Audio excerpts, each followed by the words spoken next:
கடாயில் முதல்ல ஆல்ரெடி நமக்கு ரோஸ்டட் வேர்க்கடலையாக இருந்தால் கூட மறுபடியும் ரோஸ்ட் பண்ணி கொஞ்சம் தனியாக வச்சுக்கோங்க. கடாயில் தேவையான அளவுக்கு நெய் விட்டு என்னென்ன ஆட் பண்ணோம் அப்படின்னு பார்த்தீங்கன்னா பாதாம், சூரியகாந்தி விதை, வால்நட்ஸ், பூசணிக்காய் விதை, முந்திரி, இது எல்லாத்தையுமே ஆட் பண்ணி அந்த நெய்யில் மீதமான சூடில் நல்லா நம்ம அந்த சூடு காட்டி இறக்கிக்கிட்டோம்.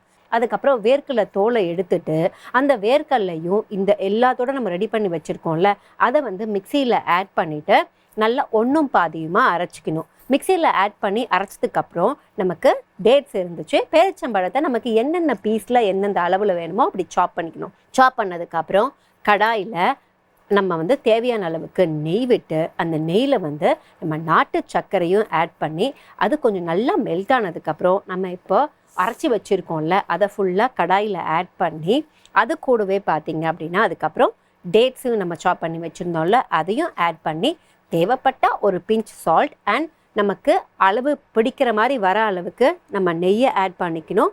அண்ட் கூடவே நமக்கு ஸ்வீட்னஸ் எந்த அளவுக்கு தேவையோ அந்த அளவுக்கு நம்ம நாட்டு சர்க்கரையும் ஆட் பண்ணி நீங்கள் ரவுண்டாக பிடிச்சி வச்சிட்டிங்க அப்படின்னா இதுதான் பயோட்டின் உருண்டை ஆர் பயோட்டின் லட்டு.